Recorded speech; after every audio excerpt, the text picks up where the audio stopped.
Just हम लोगों ने डिस्कस करा था कि पहली बात कि मोल को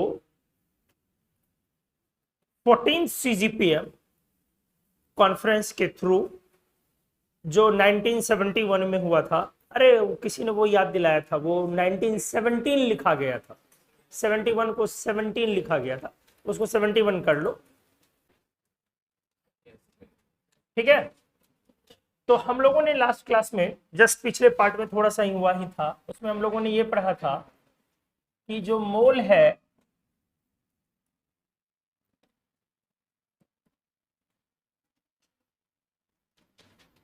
इसको 14 सीजीपीएम के थ्रू इंट्रोड्यूस किया गया, 1971 है, वो 17 लिखा गया था गलती से, चेंज कर लो। तो 14 सीजीपीएम के थ्रू इसको ऐड कर लिया गया, एडेड एज 7th एसआई और दैट टू बेस यूनिट ना, एसआई बेस यूनिट ऑफ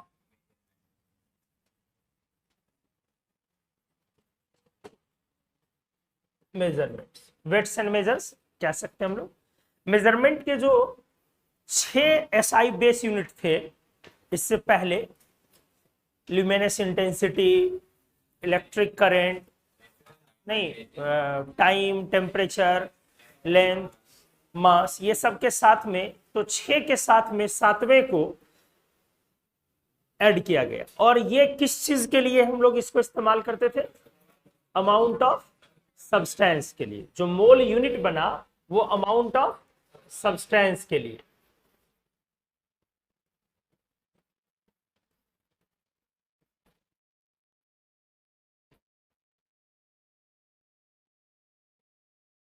और इसका यूनिट सिंबल क्या हुआ था?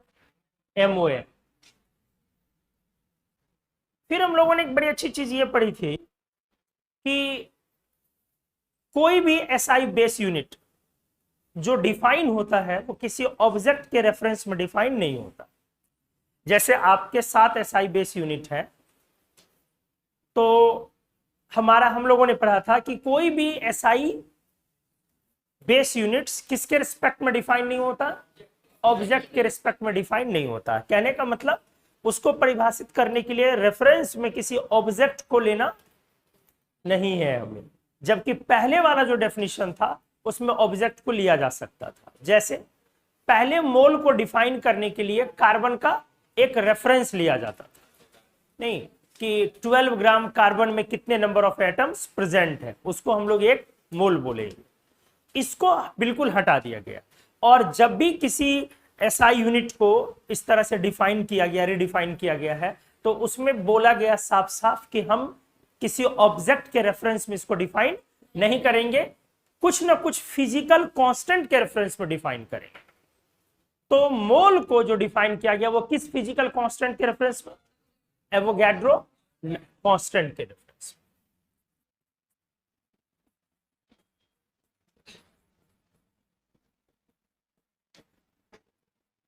Defined in reference of Avogadro's constant.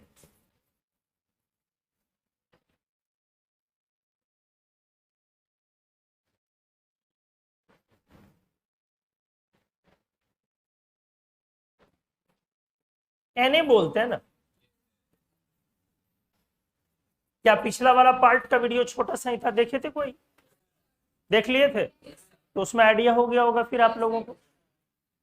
Avogadro's constant NA, Avogadro's constant NA जो डिफाइन किया गया था, तो अच्छा चलो इस पे अभी ज्यादा बात नहीं हुई थी, इस पर अब आगे डिस्कस करेंगे। तो मोल को डिफाइन किया गया था किसके रेफरेंस में? एवोगैड्रो।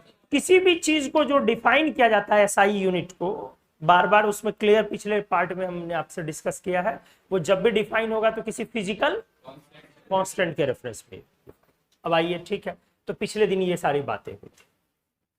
तो इस तरह से मोल का 2 डेफिनेशन बने, एक पुराना और एक रीडिफाइंड। पुराना वाला डेफिनेशन मतलब क्लासिकल डेफिनेशन। तो जो मोल के लिए अपन क्लासिकल डेफिनेशन यूज करते थे वो क्या डेफिनेशन यूज होता था? Number of carbon atoms present in क्या जी 12 gram of carbon atoms, bracket में लिख सकते थे ऑफ C12 आइसोटोप। कितने कार्बन एटम प्रेजेंट है किसमें? कार्बन के 12 ग्राम। 12 ग्राम अगर हमने कार्बन लिया तो उसमें नंबर ऑफ एटम्स जो मौजूद था उसको पहले क्लासिकल डेफिनेशन के अकॉर्डिंग क्या बोल दिया गया? मोल। लेकिन अब हमें करना है कौन सा? SI रीडिफिनिशन, नहीं, रीडिफाइंड डेफिनेशन।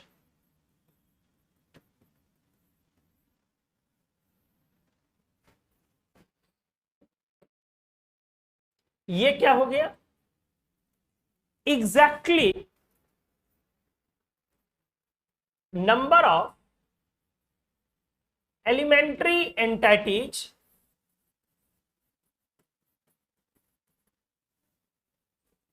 सॉरी ऐसे लिख दो,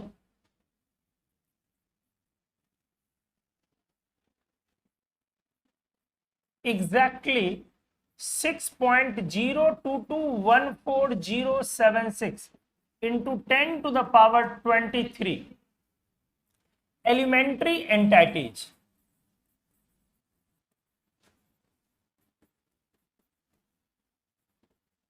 of any substance। साफ साफ डेफिनेशन, रिडेफिनेशन कि एग्जैक्ट कितने elementary entities 6.0221476 into 10 to the power 23। Standard value है ये, वैसे एनसीईआरटी आप पलटेंगे तो थोड़ा सा हल्का सा 1-2 डिजिट का आपको डिफरेंस नजर आएगा, उस पर आपको नहीं जाना। तो एग्जैक्टली इतना elementary entities of any substance called 1 mole of that substance, called 1 mole of that substance।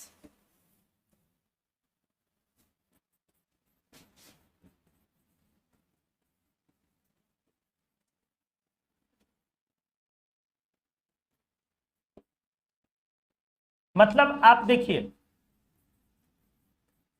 Free कर लिया गया डेफिनेशन को, किससे? किसी ऑब्जेक्ट के रेफरेंस से। पहले के डेफिनेशन में क्या ऑब्जेक्ट था? कार्बन। नए डेफिनेशन में उसको फ्री कर लिया गया और कुछ फिजिकल कांस्टेंट के रेफरेंस में डिफाइन किया गया। ये जो वैल्यू है ये किस फिजिकल कांस्टेंट से वैल्यू आया है? एवोगैड्रोस कांस्टेंट से। ये जो वैल्यू आया है वो कहां से आया है? हाँ, where Na is what? Avogadro's constant. छोटी छोटी चीजें हैं लेकिन यूजफुल भी है और लोग उल्टा पुल्टा बहुत बोलते हैं। 6.0221476 into 10 to the power 23 पर मोल। बोलना जरूरी है क्या? पर मोल। ये बात समझना जरूरी है। अभी हम लोग इस पर फिर से एक बार बात करेंगे कि एवोगैड्रो नंबर और एवोगैड्रो कांस्टेंट दोनों में डिफरेंस है। किस किस में? एवोगैड्रो नंबर और एवोगैड्रोज कांस्टेंट दोनों में लोग डिफरेंस है। क्या डिफरेंस, इस पर बात करेंगे। तो पहला एकदम सबसे बेसिक चीजें हम लोगों ने लिखी है कि मोल का क्लासिकल डेफिनेशन ये था, जो पुराना डेफिनेशन था वो ये था कि कार्बन के ढेर सारे आइसोटोप्स होते हैं, तो उसमें आप कार्बन 12 ले लीजिए और C12 के 12 ग्राम में नंबर ऑफ एटम्स जो मौजूद है उसी को अपन क्या बोलते थे?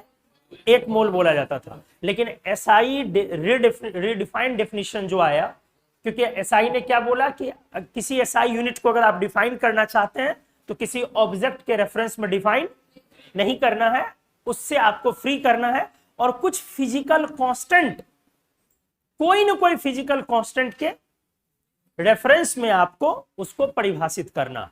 तो मोल को परिभाषित किया गया किस फिजिकल कांस्टेंट के रेफरेंस में? Avogadro's constant. What is Avogadro's constant? This value per mole is called Avogadro's constant. What is Avogadro's constant? This value per mole is called Avogadro's constant. ये वैल्यू कितनी है?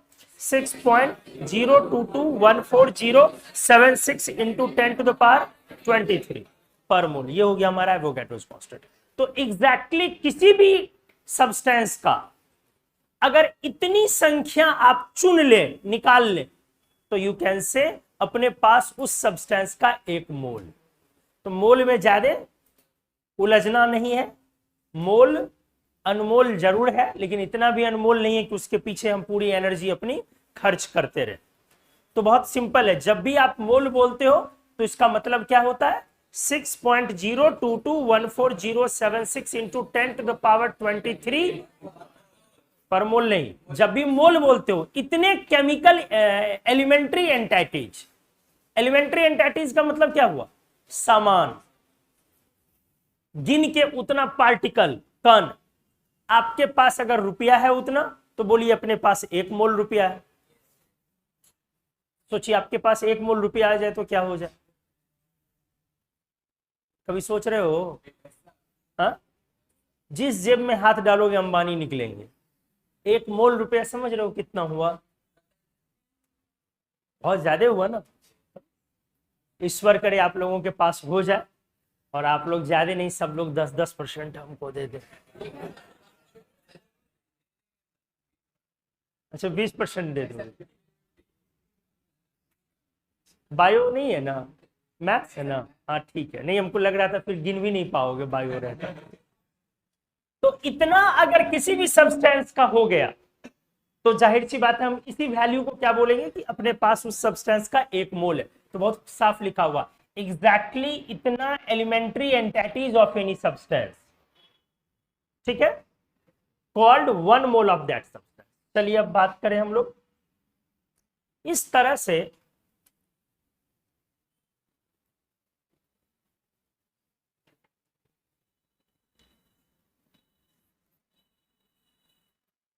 एवोगैड्रो नंबर,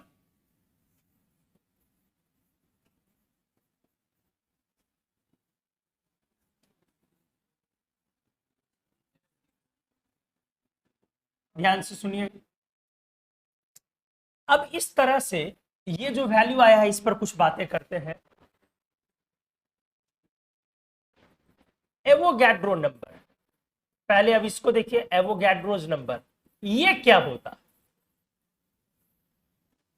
क्योंकि इसी number को आप Avogadro's number भी बोलते हैं। बोलो, इसी नंबर को क्या बोलते हो? ध्यान से सुनो, एवोगैड्रोज नंबर को कभी भी आपको Na से रिप्रेजेंट नहीं करना। Na से किसको रिप्रेजेंट किए हो? Avogadro's constant. और एवोगैड्रोज कांस्टेंट हुआ एवोगैड्रोज नंबर पर मोल। तो एवोगैड्रो नंबर का डेफिनेशन क्या हुआ? ये वो डेफिनेशन हुआ जो पहले आप मोल के लिए डिफाइन करते थे। समझ गए? जो पहले मोल के लिए डिफाइन होता था वो एवोगैड्रोज नंबर का डेफिनेशन हुआ। तो क्या डेफिनेशन हुआ इसका? कार्बन 12 के 12 ग्राम में कितने नंबर ऑफ एटम्स प्रेजेंट थे? Number of atoms present in 12 gram of carbon. C12 isotope ना। गुड। ये डेफिनेशन हुआ किसका? इसका मतलब एवोगैड्रोज नंबर की वैल्यू कितनी हो गई? हाँ, गुड, वेरी गुड। तो वैल्यू कैलकुलेटेड फर्स्ट बाय, इसकी वैल्यू सबसे पहले कैलकुलेट किसने करी थी? एवोगैड्रो ने। तभी तो नाम रखा है एवोगैड्रोज नंबर। बिल्कुल नहीं, एवोगैड्रो के डेथ के 4 साल बाद कैनिज़ेरो ने इस नंबर को कैलकुलेट किया था। साइंटिस्ट का नाम कैनिज़ेरो। लोग अभी भी पढ़ा देते हैं क्या? एवोगैड्रो ने ये नंबर दिया, इसलिए एवोगैड्रोज नंबर हुआ।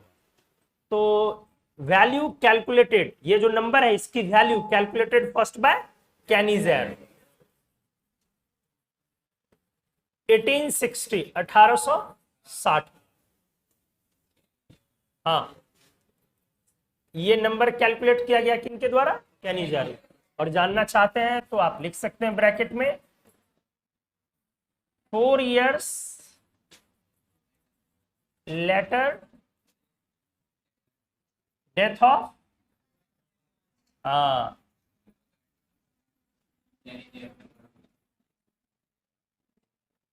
इनके डेथ के बाद 1856 1856 में इनकी डेथ हुई और 1860 में वो नंबर कैलकुलेट किया गया। तो ये कंफ्यूजन हटा ली। हाँ, अब ये नंबर जो दिया गया है वो दिया गया किनके द्वारा है?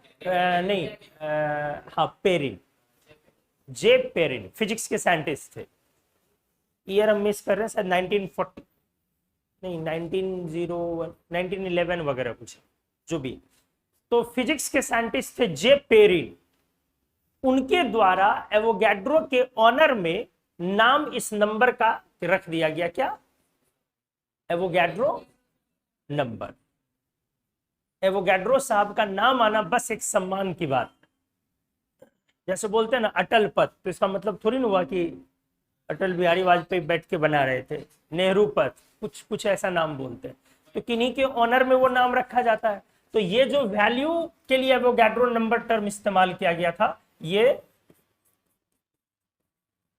नाम सबसे पहले रखा गया था फिजिक्स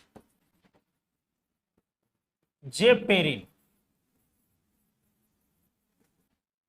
इन्होंने ये नाम रखा था। ठीक है, तो एवोगैड्रो से इनका कोई कनेक्शन नहीं है। चलिए आइए बाकी, हाँ, काम एवोगैड्रो का काफी सारा है, अब पढ़ेंगे धीरे धीरे चीजें आ जाएंगी, तो काफी एफर्ट्स है उनके, आप जान जाएंगे। अगला पॉइंट, एवोगैड्रो नंबर और एवोगैड्रो कांस्टेंट के बीच का डिफरेंस इस तरह से क्या हुआ?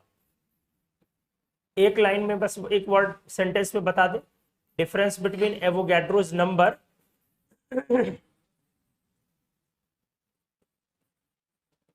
And Avogadro's constant.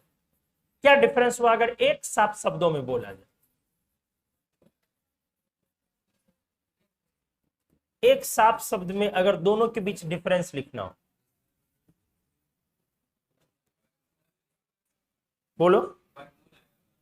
हाँ, एक यूनिटलेस प्रॉपर्टी है और एक यूनिट वाली प्रॉपर्टी। एक फिजिकल कांस्टेंट है जबकि एक फिजिकल कांस्टेंट नहीं है। ये फिजिकल कांस्टेंट है क्या? नहीं है।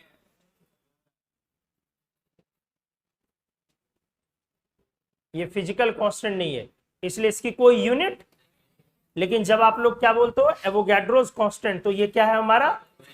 Physical, along with many physical constants like speed of light, like Boltzmann constants वगैरह वगैरह, Avogadro's constant is also kind of physical constant whose value is 6.0221407 into 10 power 23 पर मोल। तो विथ यूनिट है, ये फिजिकल कांस्टेंट है और इसका यूनिट क्या यूनिट है? पर। समझ गए अच्छे से? तो ज्यादा है तो अब हमें नहीं मचानी है, सिंपल सा एक इंफॉर्मेशन है कि 6.02 शॉर्ट में आप बोलते हैं 6.02, और क्वेश्चन बनाने के दौरान 0.202 भी ना लिया करें। जब देखें कि ऑप्शंस क्लोज है तब पूरे कैलकुलेट करें, अदरवाइज सीधे कैलकुलेट क्या लेकर के कर लोगे? 6 into 10 to the power 20, इतना लेके आगे बढ़ जाना। तो बहुत सिंपल सा इंफॉर्मेशन हो गया। इस तरह से किसी भी सब्सटेंस का, चाहे वो कोई भी चीज हो, अगर उसके इतने पार्टिकल्स या इतने मैटर्स या इतने यूनिट्स हमने ले लिए हैं तो कहलाएगा कि हमने एक मोल लिया। जैसे आप एक जोड़ा लेते हो, एक पेयर, दो लेते हो कोई चीज, तो बोलते हो हमने एक पेयर ले लिया, बोलते हो ना। कोई चीज अगर आप 100 ले लेते हो संख्या में तो आप बोलते हो हमने एक रिम ले लिया, 12 ले लेते हो तो बोलते हो हमने एक डजन ले लिया। तो उसी तरीके से अगर नंबर आप इतना उठा लेते हो किसी भी चीज का, तो आपने बोलना है कि हमने एक मोल चूज कर लिया। और मोल को ज्यादा उलझाना नहीं है, एकदम पकड़ के उलझाए रहते हो लोग, पता नहीं क्यों इतना उलझाए रहते हो मोल को, बड़े सिंपल सी चीज। ठीक है, और एवोगैड्रोस कांस्टेंट एक कांस्टेंट हुआ, फिजिकल कांस्टेंट जिसके टर्म में डिफाइन किया गया, और एवोगैड्रोस कांस्टेंट इक्वल्स टू इतना पर मोल। अब इसको क्या बोलते हो? Avogadro number. तो एवोगैड्रोस कांस्टेंट को और क्या बोल सकते हो? हाँ, वेरी गुड, यही बात सबसे खास बात हो गई। क्या बोल सकते हो? एवोगैड्रोस नंबर पर मोल। शायद लास्ट क्लास में हमने बोला था इतना पर मोल है वैल्यू इस फिजिकल कांस्टेंट का। What is this constant? Avogadro's constant. तो this number is called Avogadro's number. Value calculated first by Cannizzaro in 1860। तो ये वाला जो 1914 है शायद, 19 नहीं, 1914 ही है, याद आ गया, 1914 में जे पेरिन ने नाम रखा था। खैर, तो ये वाला नंबर क्या है? कौन सा नंबर है? Avogadro's number. इसीलिए हमने एवोगैड्रोस कांस्टेंट को क्या बोला? एवोगैड्रोस नंबर पर मोल। एवोगैड्रोस नंबर पर मोल, बड़ा सिंपल हो, क्लियर हो गया ना? अब इन प्रैक्टिस आप जब कभी भी बात करेंगे, इन प्रैक्टिस जब कभी भी बात करेंगे, तो एवोगैड्रोस नंबर की बातें करेंगे आगे कि एवोगैड्रोस कांस्टेंट की बातें करेंगे आगे? नंबर। क्योंकि हमें पूरे फिजिकल केमिस्ट्री में जो कैलकुलेशन यूज करना है वो उस वैल्यू को यूज करना, and that value is called Avogadro's constant के एवोगैड्रोस नंबर। एवोगैड्रोस कांस्टेंट का एक ही बार काम हुआ है मोल को डिफाइन करने में, एक ही बस काम हुआ मोल को डिफाइन करने में। अदरवाइज आगे जब भी अपन वैल्यू लेंगे तो वो वाली वैल्यू लेंगे, और उस वैल्यू को क्या बोलते हैं? Avogadro's number. तो प्रैक्टिस में हमेशा क्या इस्तेमाल होते रहेगा? Avogadro's number. फॉर्मूले में अगर Na यूज होगा तो एवोगैड्रोस कांस्टेंट यूज होगा। जैसे आप लैटिस एनर्जी के लिए एक फॉर्मूला बनाते हो, n not A Z plus Z minus A square by 4 pi epsilon not R into 1 minus 1 by, तो वो फॉर्मूला बनता। तो वहां पर जो एन नॉट होता है या Na होता है वो एवोगैड्रोस कांस्टेंट होता। तो फॉर्मूले में चला जाता है एवोगैड्रोस कांस्टेंट, क्वेश्चंस में जब वैल्यू यूज करते हो तो चला जाता है एवोगैड्रोस नंबर। आएगा, हम लोग धीरे धीरे करते रहे। तो ये 3-4 बातें इस पर हमने डिस्कस कर दिया। नंबर किसने दिया? फिजिक्स, और दोनों के बीच का डिफरेंस। आइए, तो इस तरह से ये जो वैल्यू है एवोगैड्रो नंबर, ये एक इंटीग्रल वैल्यू है या fractional value?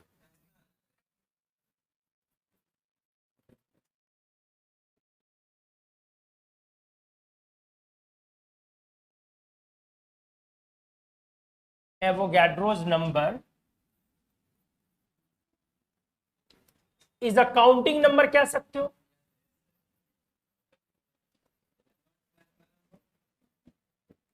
which is an integral value, not fractional। जो कैसा वैल्यू है? फ्रैक्शनल नहीं। अभी कोई बगल से फ्रैक्शनल बोले, दिमाग लगाओ, कैसे फ्रैक्शनल हो सकता है? कैसे फ्रैक्शनल हो सकता है? अच्छा सोचो, अगर क्लासिकल डेफिनेशन से सोचो, पुराने डेफिनेशन से, तो क्या था? Number of atoms present in 12 gram carbon. अब ये बताओ, नंबर ऑफ एटम्स फ्रैक्शनल होगा तो गधों, सिंपल सी तो बात है, वैल्यू के देखने से पहले डेफिनेशन को ही देख लेते। अरे वैल्यू को देखने से पहले डेफिनेशन देख लेते ना। क्या बोला गया है 1 मोल को? अगर पुराने डेफिनेशन को चले जाए, देख लेते, number of carbon atoms present in 12 gram of carbon. तो नंबर ऑफ कार्बन एटम्स कहीं फ्रैक्शनल होगा, भिन्न में आएगा। जब भी आएगा तो क्या आएगा? इंटीग्रल वैल्यू होएगा। सिंपल सी बात है ना। इसका मतलब जो वैल्यू है वो वैल्यू इंटीग्रल है कि फ्रैक्शनल है? वो तो वैल्यू नहीं भी देखे तब भी समझ में आनी चाहिए। अब आ जाओ, वैल्यू को एक बार गौर करो। वैल्यू आपकी क्या है?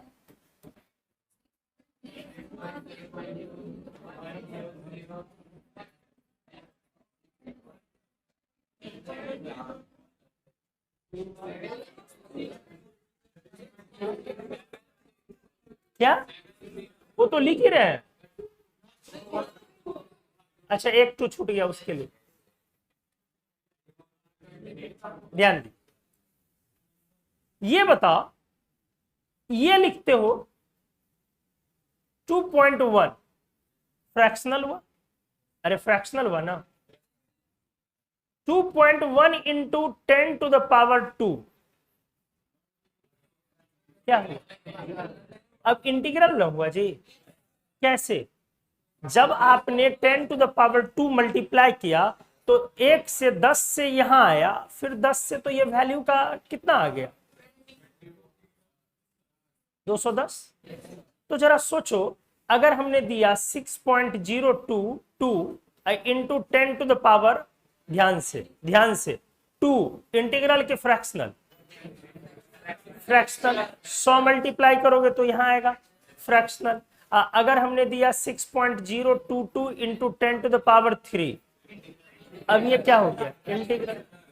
तो अगर हमने दिया 6.0221 इंटू 10 टू द पावर 4 तो क्या हुआ?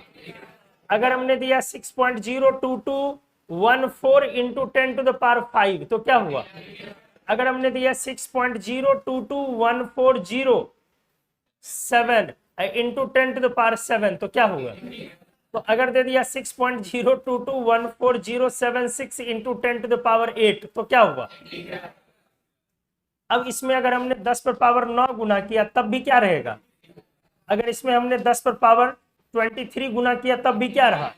तो फ्रैक्शनल कैसे आया? भैया इतना तो सिंपल था। 1 2 3 4 5 6 7 और 8, अगर 10 टू द पावर 8 ही मल्टीप्लाई कर देते तो डायरेक्टली वो क्या हो जाता? इंटीग्रल हो जाता।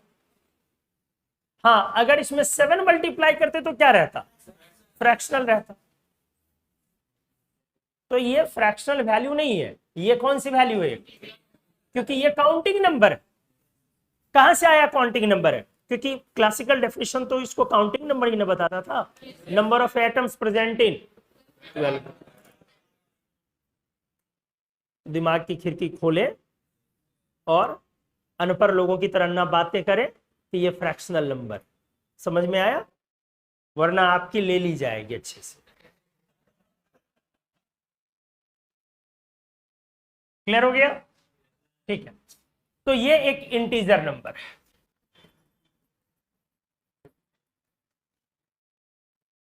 तो एक बात बताइए, इसीलिए अगर आपसे किसी ने बोला 0.5 मोल, तो ये वैल्यू पॉसिबल है कि नहीं? वैल्यू इज पॉसिबल और नॉट? आपको अभी यही 2-4 हम करवा दे रहे हैं, आपको यही बोलना है।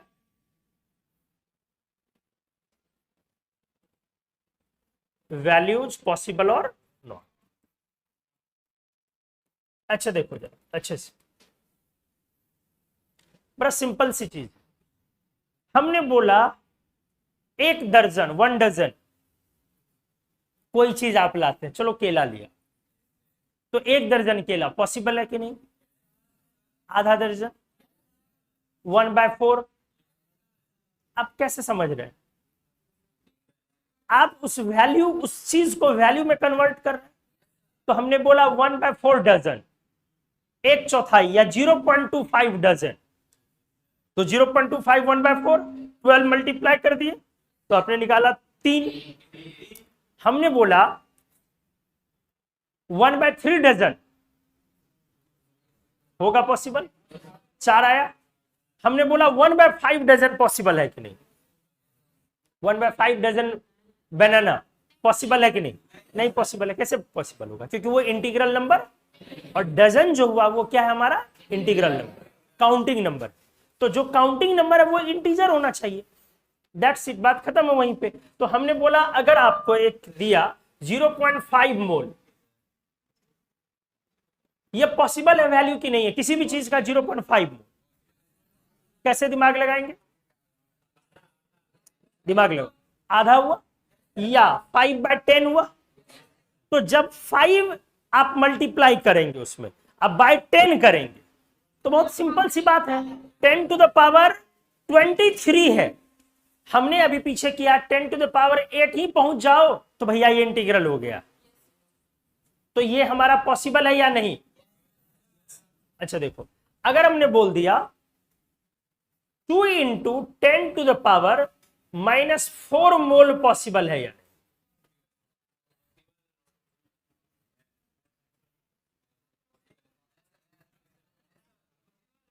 कैसे दिमाग लगा? हाँ, मोल के जगह हमें वो वैल्यू रिप्लेस कर देनी है। तो 10 टू द पावर -4 लगाए भैया, बहुत है। 10 टू द पावर 8 के आसपास जाएंगे तब टेंशन आ सकता, तो आराम से ये भी पॉसिबल होगा। अगर हमें बोल दिया गया कि 0.0000001 मोल पॉसिबल है कि नहीं किसी चीज का, बिल्कुल है। 1 2 3 4 5 6 है ना पॉसिबल, बिल्कुल पॉसिबल है, यस। अच्छा, अगर बोल दिया जाए 2 इंटू 10 टू द पावर -10 मोल किसी चीज का पॉसिबल है या नहीं, सोचिए।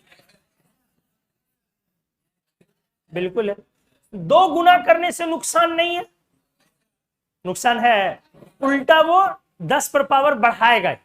अभी 6 इंटू इतना है, 2 मल्टीप्लाई कर दोगे तो 12 इंटू इतना आएगा, और 12 को लिखोगे 1.2 इंटू 10 टू द पावर 24, उससे तो इंटीजर नंबर को प्रॉब्लम नहीं है। अब रहा 10 टू द पावर -10, अगर हमने रखा, समझ रहे ना, हमने रखा 10 टू द पावर, तो यहां पे हट के आ जाएगा 10 टू द पावर 13 आएगा ना। तो क्या 10 टू द पावर 13 इसको इंटीजर नंबर बनाएगा कि नहीं? आराम से बनाएगा। 10 टू द पावर 8 ही इसको इंटीजर नंबर बना रहा था, क्या समझ रहे हो? अच्छा चलो, अगर हमने दे दिया 4 इंटू 10 टू द पावर -12 मोल,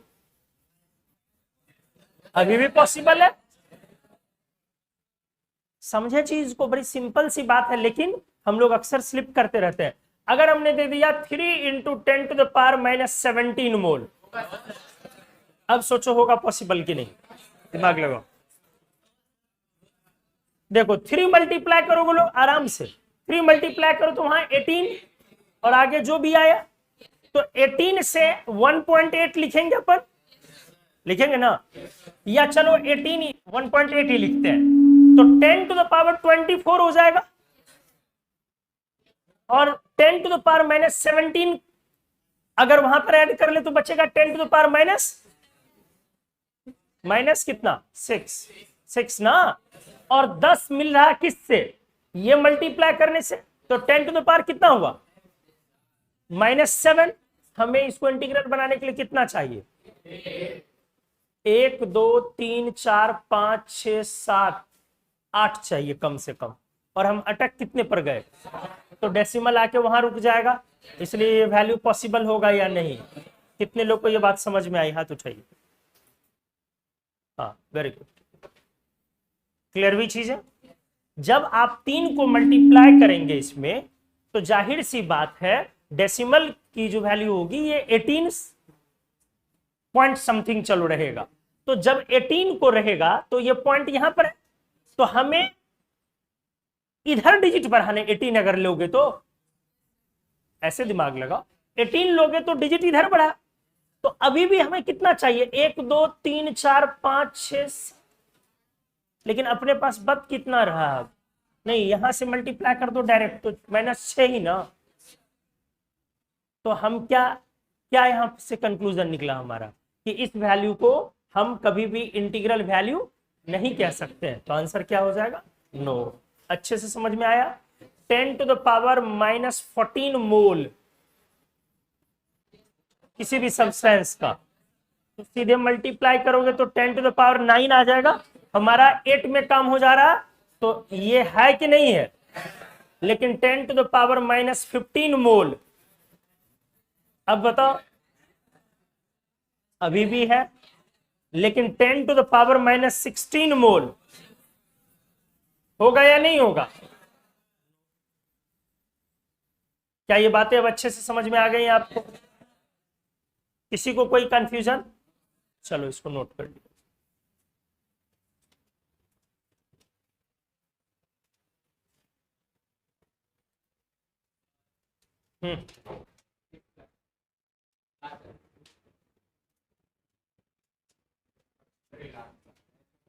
आप तो सो रहे थे बेटा, आज क्लास में तो भी सो रहे थे, तो फिर दूसरे क्लास जाओगे फिर से सोने के लिए? आजकल आप ज्यादा सोते हो, पहले नहीं सोते थे? नहीं, पहले तो क्लासरूम में नहीं सोते थे। अच्छा, तबीयत अच्छी नहीं चल रही, वो भी रक्षाबंधन में खर्च वर्च भी हो गया होगा, तो और तबीयत बिगड़ गई होगी। कितना लूटा? बिल्कुल नहीं, क्या बात करते हो, क्यों? अच्छा, घर वाले दिए, तुम नहीं दिए, तो घर वालों की संपत्ति को अपनी संपत्ति नहीं समझते हो?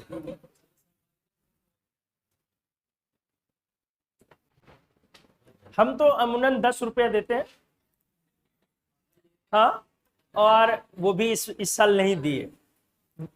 देना तो छोड़ो, धरने पे बैठ गए, नहा धो के आए, वेस्ट सिर्फ गंजी पहन के और शॉर्ट्स हाफ पैंट पहन के बैठ गए, बोले बांध दो। तो बोलती है राखी भैया ऐसे में कैसे बांधेंगे? तुम बोले क्यों, क्या दिक्कत है भाई तुमको? नहीं तो फोटो कैसे लें? बोले फोटो का क्या दिक्कत है, स्टेटस लगाएंगे, हमारे फ्रेंड्स लोग देखेंगे तो फिर बुरा लगेगा ना। तुम बोले तुमको अगर इस चीज की चिंता है तो जाओ एक शर्ट ले आओ। तो ये कैसे होता है, रक्षाबंधन में मिलता है कि उल्टा दिया जाता? हम बोले हमको वो सब नहीं पता भाई, बांधना है तो लो, या तो कपड़ा ला करके दो और उसके बाद लो फोटो खिंचवा, नहीं तो बांध के जाओ। अरे गए, देख रहे हो? और एक तुम लोग हो लुटवा के आए हो 1500 200 400। हाँ मिला बिल्कुल। अरे हम तो छोड़ो, हमारे साथ जो 2 और भाई थे उनको, आप मनीष भैया को देखते हैं, मनीष भैया जो आते हैं, हाँ तो मनीष भैया भी हमारे भाई साहब हैं, तो उनको भी, उनका भी फायदा करवाया भाई।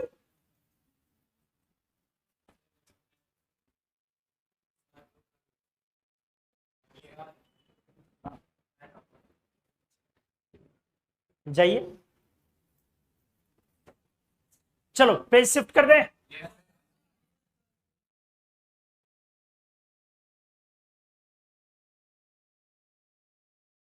तो एवोगैड्रोस नंबर के बारे में पिछले पार्ट में बात हुई है कि ये एक काउंटिंग नंबर है और जिसकी वैल्यू इंटीग्रल वैल्यू है, ऑब्वियस सी बात है, और फ्रैक्शनल ये वैल्यू नहीं हो सकती है। तो जब भी कोई मोल बोला जाए तो 0.1 मोल, 0.2 मोल, ये सब टर्म अगर है तब तो कोई टेंशन ही नहीं है। 0.5 मोल, 0.01 मोल, 0.03 मोल, क्योंकि 10 टू द पावर 23 लगा हुआ है। तो आपका 0.123 ये सब बोलने से कोई फर्क, 10 टू द पावर -1 2 3 4 5 सब बोलने से भी फर्क। लेकिन अगर वैल्यू मोल में जो बोला जाए वो ऐसा बोला जाए कि ये जो आप उस पर एक्सपोनेंट देख रहे हैं, पावर देख रहे हो, ये अगर पावर लो 10 टू द पावर नेगेटिव में 2 डिजिट में आए तो थोड़ा एक बार चेक करना बनता। मेरी बात समझ रहे हैं?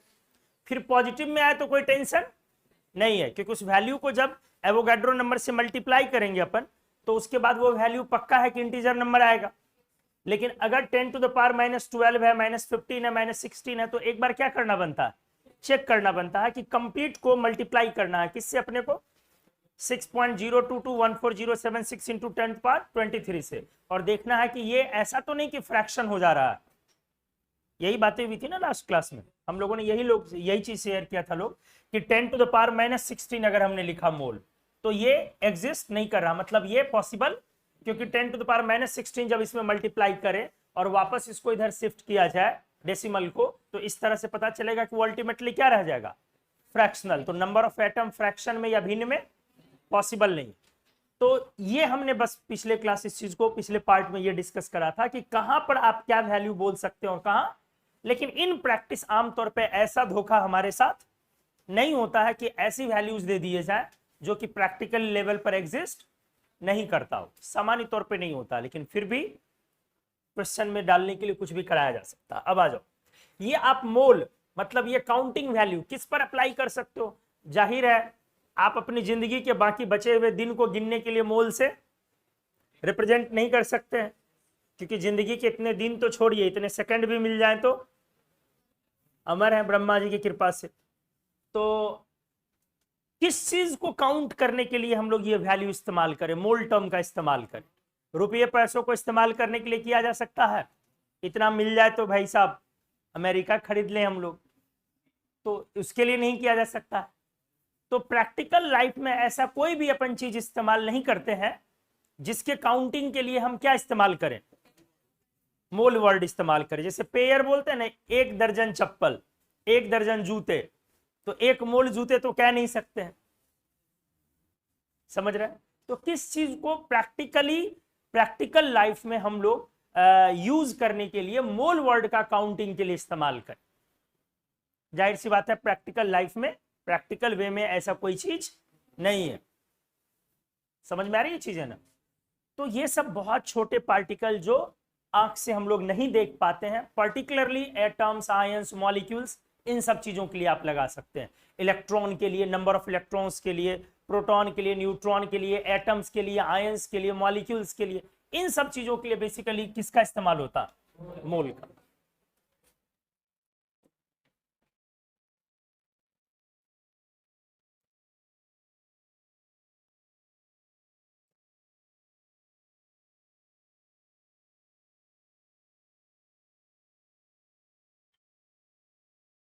इस तरह से मोल आप एटम के लिए बोल सकते हो, इलेक्ट्रॉन के लिए बोलो, प्रोटॉन के लिए बोलो, न्यूट्रॉन के लिए बोलो, आयंस के लिए बोलो, मॉलिक्यूल के लिए बोलो, इन सब चीजों के लिए अपन काउंटिंग के लिए क्या इस्तेमाल करते हैं? मोल इस्तेमाल करते हैं। चलेगा। इलेक्ट्रॉन और इलेक्ट्रॉन से जुड़ा हुआ एक प्रॉपर्टी है चार्ज। इनऑर्गेनिक में पढ़ते हैं हम लोग। तो एक बार चार्ज को थोड़ा सा समझते हैं और चार्ज से मोल को कनेक्ट करके कुछ क्वेश्चंस क्रिएट करते हैं। ठीक है?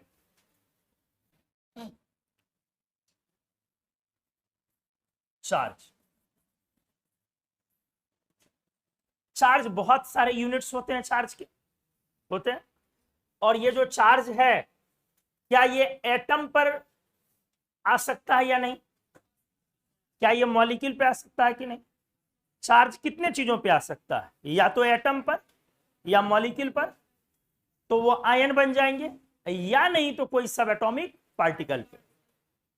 यही ना, जिसको फॉर्मूले के साथ प्रेजेंट किया जा सकता है। बाकी जो चार्ज होते हैं, जैसे आप कंघियों को, बाल को कॉम्बिंग करते हो, तो उस पर जो चार्ज डेवलप होता है वो ये चार्ज नहीं होता, वो इंड्यूस डायपोल चार्ज होता है, आईडी होते हैं, उसको जबरदस्ती का चार्ज बोलते हैं।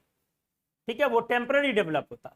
तो वैसे चार्ज की बात नहीं की जा रही है, परमानेंट चार्ज की बात की जा रही है। तो परमानेंट चार्ज हम लोग तीन ही चीज पे लिख सकते हैं, या ये डेवलप हो रहा है किस पर? एटम पर, तो एटम को क्या बना देगा? Ion.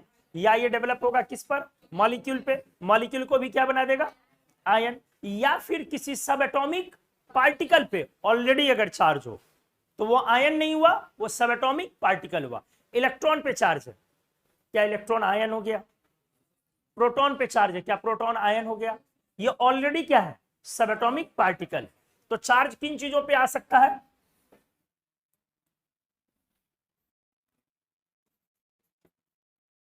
It could be present on, बोलो, एटम, मॉलिक्यूल और सब एटॉमिक पार्टिकल्स। अब बोलोगे कि सर, ध्यान से, अब बोलोगे कि सर आयन पे भी तो प्रेजेंट हो सकता है। आयन एटम और मॉलिक्यूल पे ही प्रेजेंट हुआ तो क्या बन गया? आयन बनी। समझ आ रहा है ना? अगर आपका एटम है, इस पर अगर आप कोई चार्ज डालते हो प्लस माइनस एन, या मॉलिक्यूल है, इस मॉलिक्यूल पे कोई चार्ज आ गया प्लस माइनस एन, तो इसी को आप क्या बोलते हो? आयंस बोलते हो। कोई दिक्कत? तो जैसे आपका एफ एटम है, but F minus is not atom, F minus is ion. समझ रहे हो चीज को?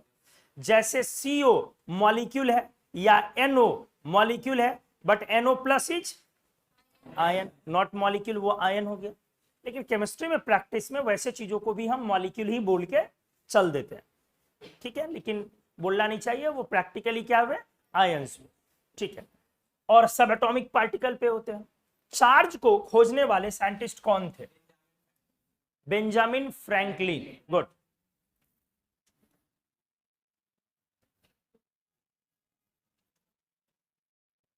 Charge introduced by Benjamin Franklin. सबसे पहले चार्ज को इन्होंने इंट्रोड्यूस करा, इसीलिए चार्ज का सबसे पहला unit Franklin. Therefore unit of charge क्या बना? फ्रैंकलिन।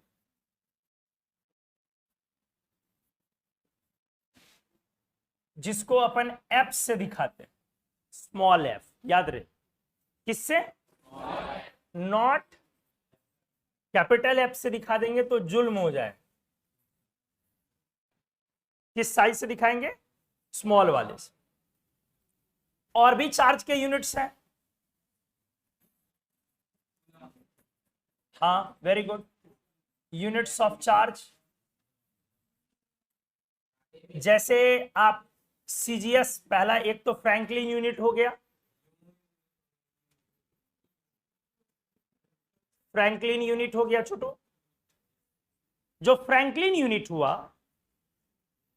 सीजीएस यूनिट हो गया, एसआई यूनिट हो गया जो सबसे ज्यादा इस्तेमाल करते हो, और अदर यूनिट्स, बहुत सारे अदर यूनिट्स। फ्रैंकलिन, पहले सीजीएस यूनिट को समझा जाए। सीजीएस यूनिट, सीजीएस सिस्टम और एसआई दो इंपॉर्टेंट सिस्टम आप पढ़ते हो। तो कूलम्ब कौन सा यूनिट है, सीजीएस या एसआई? Very good, coulomb. और चार्ज के लिए सीजीएस यूनिट क्या बोलते हो? ईएसयू। क्या बोलते हो? फुल फॉर्म इलेक्ट्रोस्टैट यूनिट या इलेक्ट्रोस्टैटिक यूनिट, ईएसयू। ध्यान से, कूलम्ब और ईएसयू एक सीजीए, जैसे एनर्जी के लिए एक में इस्तेमाल करते हो अर्ग और एक में इस्तेमाल करते हो आप जूल। तो अर्ग और जूल में एक रिलेशन है मैथमेटिकल। तो कूलम्ब और ईएसयू में क्या होगा? Mathematical relation. पहले कूलम्ब और ईएसयू दो चार्ज हुए। इसके अलावा और भी चार्जेस हैं, अदर यूनिट्स जो हमारे काम का नहीं है, जैसे ईएमयू यूनिट बोला जाता, हाँ एबीसी यूनिट बोला जाता।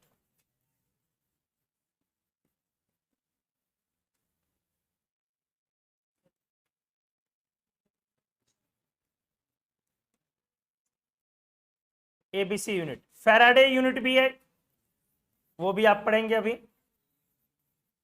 तो बहुत तरह के यूनिट्स हैं, लेकिन इन प्रैक्टिस हम लोगों को चार्ज के लिए दो यूनिट ही काम आता है, एक कूलम्ब और एक ईएसयू। फिजिकल केमिस्ट्री में वो भी एक ही काम आता है, कौन सा? कूलम्ब। ईएसयू इलेक्ट्रो में भी आप यूज करेंगे तो कूलम्ब भी ज्यादा यूज करेंगे। कभी कभार क्वेश्चन को घुमाने के लिए ईएसयू में चार्ज को प्रेजेंट कर दिया जाए। तो चलिए, अब एक कूलम्ब और एक ईएसयू के बीच का रिलेशनशिप,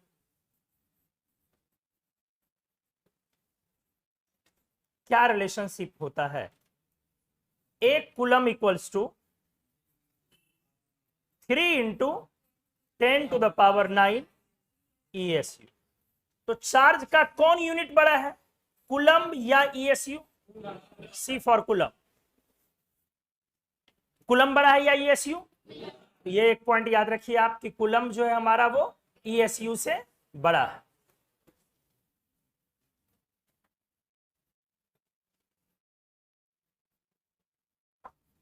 एक कूलम इक्वल्स टू कितना ESU? How much ESU in 1 coulomb? 3 into 10⁹ आप ESU और कूलम को समझते हैं। अगर सेम चार्ज रखा जाए तो एक दूसरे को रिपेल करता है। आप ये जानते भी होंगे कि अगर मान लो कि एक ESU का चार्ज है और यहां भी एक ESU का चार्ज है, सेम चार्ज है, तो दोनों एक दूसरे को क्या करेगा? रिपेल करेगा। और ये कितना फोर्स क्रिएट करता है? इसी को बोलते हैं वन डाइन। कितना फोर्स क्रिएट करता है? 1 डाइन। और अगर इसको न्यूटन में क्रिएट करो तो 10⁻⁻5 न्यूटन। बोलते हो ना, 1 डाइन इक्वल्स टू 10⁻⁻5 न्यूटन। अगर एक ESU के दो चार्ज को 1 सेंटीमीटर डिस्टेंस, छूट गया सॉरी, 1 सेंटीमीटर के डिस्टेंस पर, ये डिस्टेंस कितना है? 1 सेंटीमीटर। 1 सेंटीमीटर के डिस्टेंस पर अगर आप रखते हैं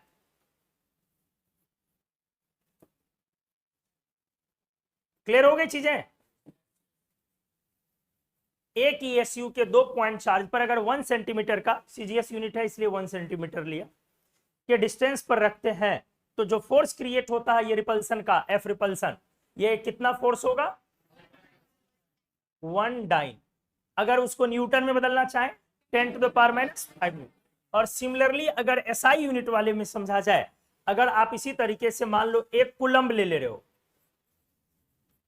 कि 2 पॉइंट चार्ज ले रहे हो, 1 कूलम्ब के 2 पॉइंट चार्ज लिए जाए और एक दूसरे को फिर से ये रख दिया जाए 1 मीटर डिस्टेंस पर, चूंकि कौन सा यूनिट है इस बार, तो इसलिए किसमें हमने रखा 1 मीटर के डिस्टेंस पर, तो यहां जो फोर्स ऑफ रिपल्सन क्रिएट होगा वो होगा 9 into 10 to the power 9 newton. काफी ज्यादा है या कम है? बहुत ज्यादा। 1 कूलम्ब का 2 अगर पॉइंट चार्ज है, दोनों पर सेम चार्ज है और 1 मीटर के डिस्टेंस पर आप रखते हैं 1 कूलम्ब के 2 चार्ज को, तो दोनों एक दूसरे को क्या करेगा, रिपेल करेगा। और ये रिपल्सिव फोर्स कितना है 9 इंटू 10 टू द पावर। ये सब चीजें कभी कभार क्वेश्चन में बाद में काम आती हैं, अभी फिलहाल वैसे जरूरी नहीं है, लेकिन फिजिक्स में तो आपको खूब जरूरत होती है।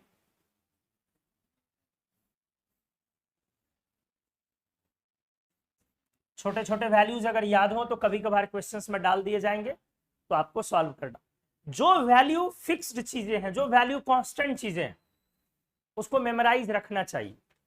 आप लोग की लर्निंग का जो आपका प्रोसेस, उसमें क्या होता है, आप सीखने की भरपूर कोशिश करते हैं और बहुत लोग सीख भी जाते हैं, लेकिन उसके बाद क्या करते हैं, वो आपकी कॉपी में पड़ा रहता है, घेर के अच्छे से लिख के सजा के, वो हाइलाइटर से 4 बार स्केच को कलर कर देते हो, नहीं, उसके बाद वो कॉपी में ही स्वर्गवास हो जाता है उनका, क्योंकि उनको कभी पलट करके देखना नहीं होता। और देखते भी, अगर आप लोग कभी देखते भी हो रिवीजन के पर्पज से, तो आपका जो रिवीजन होता है वो होता है पेज पलट के, सामने मोबाइल फोन रख करके, बंद रहता है, मानते हैं कि बंद रहता है, ऑन रहेगा बट की से लॉक रहेगा, फिर पढ़ रहे हो और फिर लगा अच्छा नहीं फील हो रहा है यार, थोड़ा किक मिलना चाहिए, खोलते हो और यूट्यूब के शॉर्ट्स देखने लगते हो, उसके बाद किक मिल जाता है, फिर जाते हो 10 सेकंड देखने के लिए, लौट के आते हो तो हाँ फिर खाना खाने का टाइम हो चुका होता है। तो आपका रिवीजन प्रोसेस ऐसा है।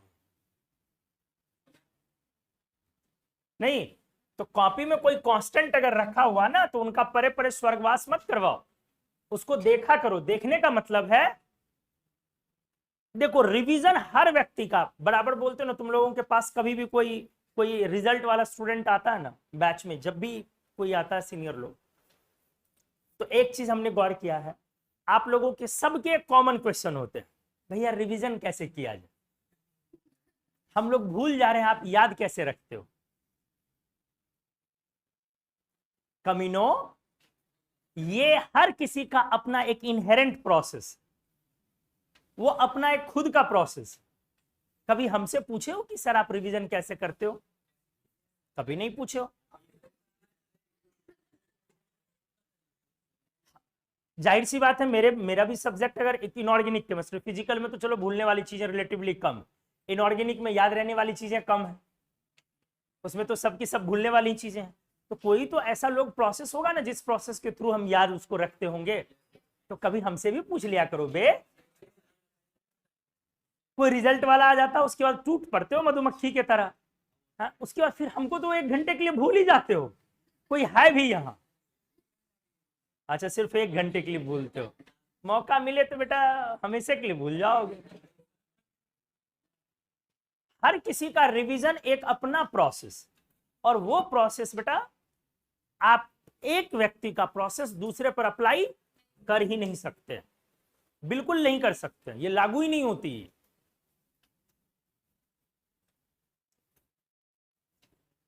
कभी प्यार व्यार किए हो? सर आप कभी की बात कर रहे हैं?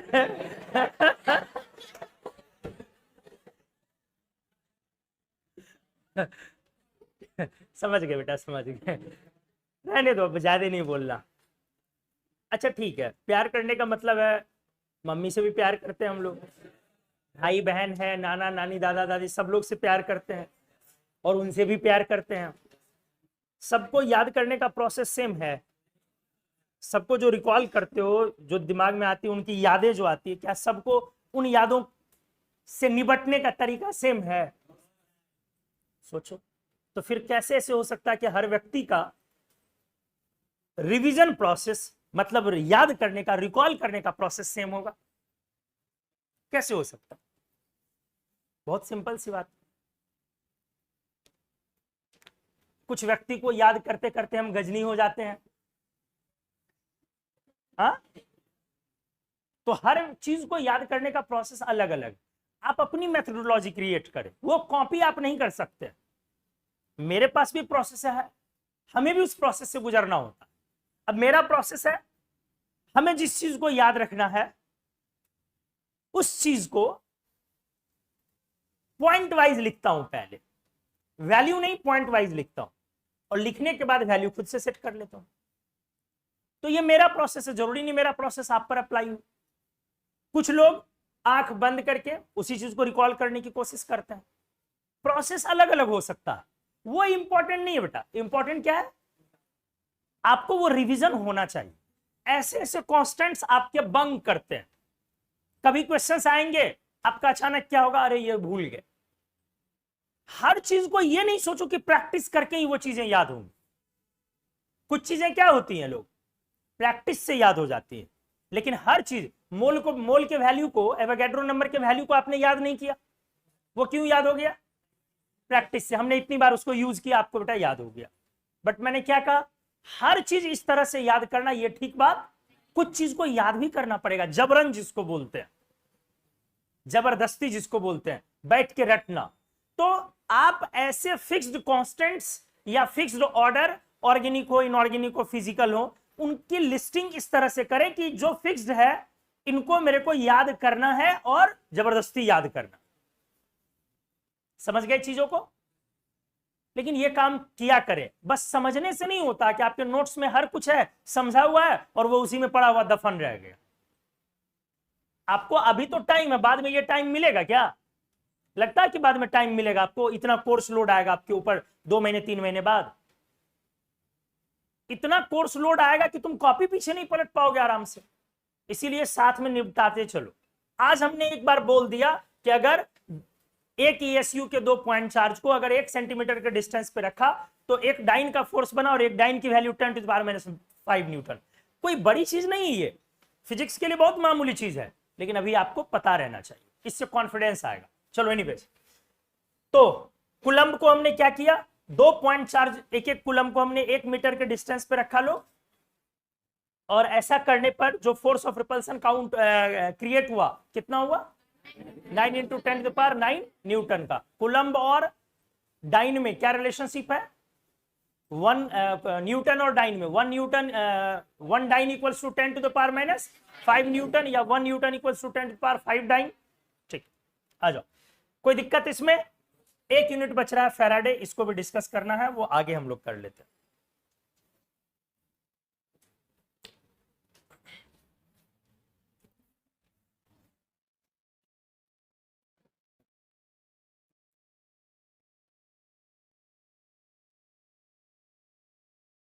देखो पहले फाइंड, अच्छा पहले फैराडे भी पढ़ी लो। फैराडे को कैपिटल एफ से लिखते हो। किससे लिखते हो? कैपिटल एफ से। एटम की न्यूट्रलिटी को, हालांकि सबसे पहले, हालांकि हम लोग क्रेडिट दे देते हैं ज्यादातर थॉमसन को, लेकिन एटम की न्यूट्रलिटी का सबसे पहला पता फैराडे ने लगाया था। एटम की न्यूट्रलिटी का सबसे पहला कॉन्सेप्ट जो दिया हुआ था उसकी न्यूट्रलिटी का, कि एटम न्यूट्रल है, वो फैराडे का, और वो इलेक्ट्रॉन के चार्ज के आने से पहले था, इलेक्ट्रॉन की डिस्कवरी से पहले था। तो चलिए, चार्ज प्रेजेंट ऑन, किसको बोलते हो बताओ? 1 मोल ऑफ इलेक्ट्रॉन्स। फैराडे किसको बोलते हो? Charge present on 1 mole of electron के 1 मोल का चार्ज इज कॉल्ड फैराडे। तो इस तरह से 1 फैराडे इक्वल्स टू, तो बेटा पहले ये बताओ कि 1 इलेक्ट्रॉन का चार्ज कितना होता? 1.6 × 10⁻⁹ कूलम, और इसमें मल्टीप्लाई करोगे, कितने का है ये चार्ज? 1 मोल का। तो 1 मोल की वैल्यू कितनी हो जाएगी नंबर में? 6.022 इंटू 10 टू द पावर, अब आप इसको मल्टीप्लाई करोगे तो यहां से 10 टू द पावर 4 आएगा, यहां से क्या आएगा 10 टू द पावर 4, और यहां से देख रहे हो 1.6 इंटू 6 9.6, 1.6 इंटू 6 9.6 रफली, इंटू 10 टू द पावर कितना आया 4, जिसको आप क्या बोलते हो 10,000, 10,000 बोलते हो ना। तो 9.6 में अगर आपने 10,000 10,000 मल्टीप्लाई किया तो 96,000 आएगा।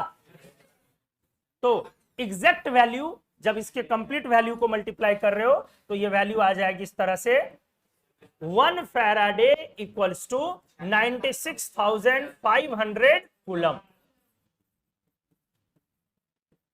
हालांकि एग्जैक्ट ये भी नहीं होता है, लेकिन चलो आप इतने से ही क्वेश्चन को सॉल्व करें, ठीक है, क्योंकि एग्जैक्ट ऐसा हो ही नहीं सकता। क्यों नहीं हो सकता है?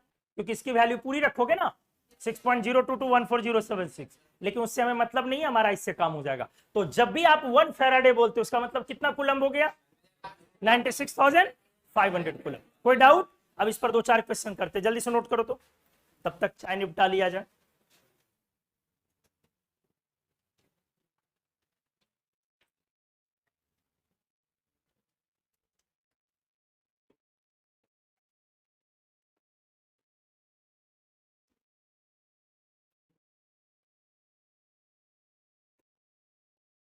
जल्दी।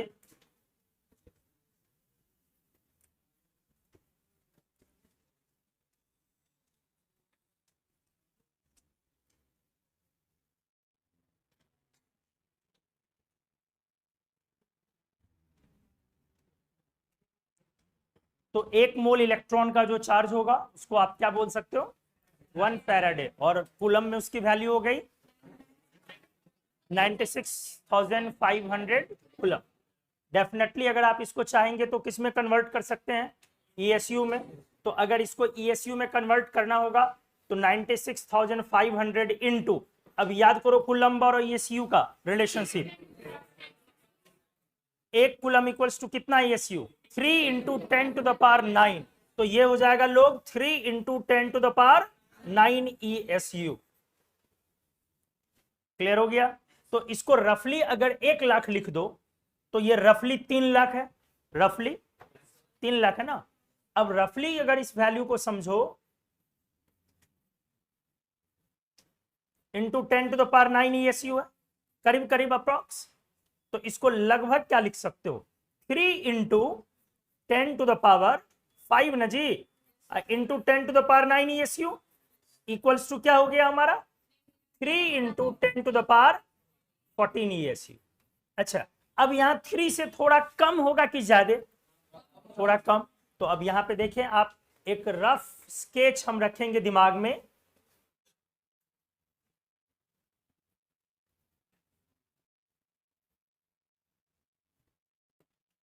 ओ, कि इस वैल्यू को less then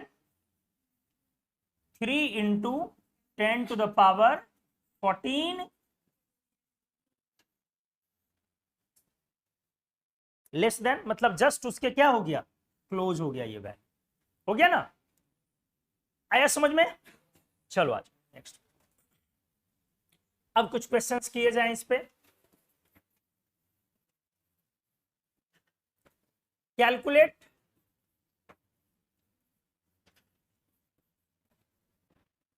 charge in Faraday on following, नीचे कुछ स्पीसीज दिए जा रहे हैं, उस पर कैलकुलेट करना आपको कौन सा चार्ज फैराडे चार्ज, ठीक है। जैसे पहला मान लो हमने दिया 0.1 मोल Na+, आराम से देखो क्या दिया हमने लोग 0.1 मोल Na+, इसको क्या करना है फैराडे, ध्यान दो लिखना बंद।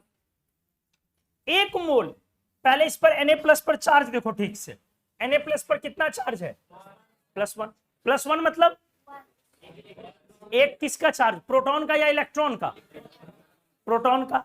बट आपने पढ़ा है कि प्रोटॉन का जो चार्ज होता है वो किसके बराबर होता है, क्या हमने इनऑर्गेनिक में पढ़ा या नहीं? ये दोनों ही चार्ज की वैल्यू कितनी होती है? 1.6 इंटू 10⁻⁻19 कूलम, है ना? और प्लस माइनस एक्चुअल चार्ज में लगाते हो या रिलेटिव चार्ज में लगाते हो? रिलेटिव चार्ज में। एक्चुअल चार्ज में प्लस माइनस नहीं लगता।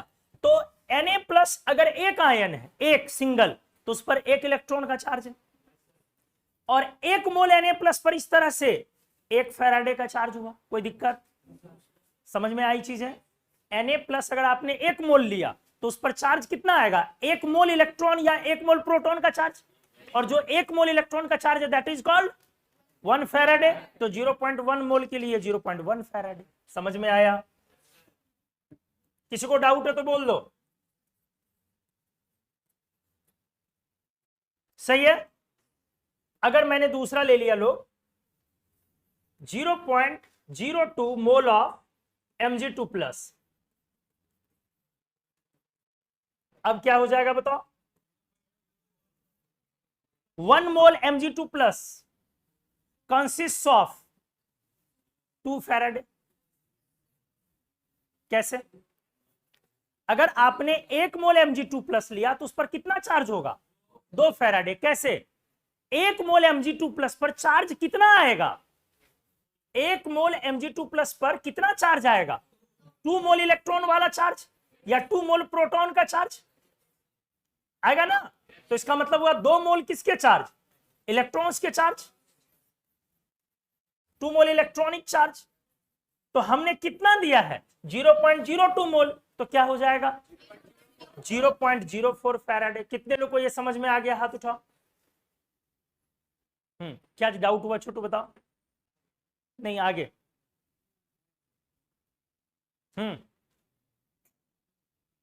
क्या प्रॉब्लम है बताओ? पिछला क्लास किए हो? नहीं किए हो? क्या क्या क्या चल क्या रहा है फिर? ऐसे क्यों आते हो क्लास छोटू? अरे यार, तुम घर जाओ कि शमशान जाओ, फर्क क्या पड़ता है उससे केमिस्ट्री को? शादी वाला डांस चल रहा है, बीच में भी एंटर करेंगे तो शीला दीदी नाच ही रही होगी। तो तुमको मोल ही समझ में नहीं आ रहा होगा, यही बात है ना? हाँ, तो फिर हो गया, कहानी खत्म। अब चैप्टर आपका कल्याण है। अब आराम से आप 9 बजे जाके सोएं घर, 3-4 घंटे की अच्छी नींद ले। कितना भी समझा दो कोई फर्क पड़ने वाला नहीं। लोग पिछले लेक्चर को जाके देखोगे, वीडियो अपलोड होगी तो। एक वीडियो अपलोड हो चुकी है ना, सेकंड वीडियो अपलोड हो जाएगी तो जाकर के देख लोगे। कुछ ही दिन ये वीडियो चलेगा, मिलेगा। उसके बाद क्या करोगे? हर चीज की एक लिमिट होती है, एक कीमत होती है। किसी भी चीज को समझो, दुनिया में हर चीज अच्छा लगता है, लेकिन हर चीज की क्या होती है? वैल्यू होती है। आपको प्रायोरिटाइज करना पड़ेगा कि हम किस चीज के बदले किस चीज को खरीद रहे हैं। क्या लगता है तुम में से कोई आईफोन नहीं खरीद सकता है? अपना किडनी बेच दो, खरीद लो, क्या प्रॉब्लम है? जाके हॉस्पिटल में जाओ, बोलो खून बेच रहे हैं, खून ले लो भैया, 1 आध लीटर दे दो पैसा, आईफोन खरीदना। बट क्या है, ये सही है? क्यों सही नहीं है? हर चीज की एक कीमत होती है, और वो कीमत आप डिजर्व करते हैं कि नहीं, इंपॉर्टेंट ये है। हर चीज की एक कीमत है। छुट्टियां मिलती है आपको 1 दिन की, अगर तो आप 1 दिन उसको यूज करें ना। आप 3 दिन यूज करेंगे, 2 दिन एक्स्ट्रा यूज करेंगे, तो उसका एक कॉस्ट बना। क्या कॉस्ट बना? आपकी पढ़ाई गई। क्या हम पढ़ाई के जाने की कीमत पर, जिससे मेरी पूरी जिंदगी बन सकती है, रक्षाबंधन के 1 दिन एक्स्ट्रा सुख का भोग कर सकते हैं? तीसरे क्वेश्चन पे आओ। अगर हमने दिया 1.25 मोल ऑफ Al3+, डाउट हो तो फिर भी पूछा करो, बट क्लास ही छोड़ दोगे छोटो तो उसका क्या किया जा सकता है? आपको मोल ही समझ में नहीं आ रहा है। अब सोचो, 1 मोल Al3+ पर जो चार्ज होएगा वो 3 मोल इलेक्ट्रॉन के बराबर चार्ज होएगा, क्योंकि हमने 1 मोल Al3+ बोला। एक एटम या एक आयन Al3+ पर जो चार्ज होगा वो 3 इलेक्ट्रॉन के बराबर चार्ज होगा। एक एटम पर 3 इलेक्ट्रॉन के बराबर या 3 प्रोटॉन के बराबर। तो 1 मोल एल्यूमिनियम 3+ पर 3 मोल एल्यूमिनियम 3+ का चार्ज होगा, और 1 मोल इलेक्ट्रॉन के चार्ज को बोलते हैं हम लोग 1 फैराडे। तो 3 मोल इलेक्ट्रॉन के चार्ज को अपन बोलेंगे 3 फैराडे, और ये कितना मोल है वहां पर 1.25 है Al3+ का। तो क्या आंसर हो जाएगा 1.25 इंटू 3 ना, इतना फैराडे इक्वल्स टू 3.75। आया समझ में? चलो, अगर मैंने आपसे बोला कैलकुलेट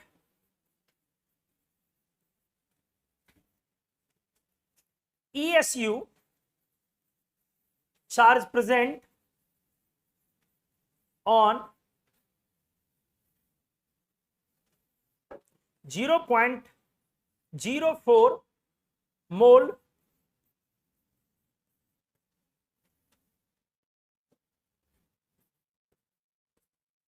pyrophosphate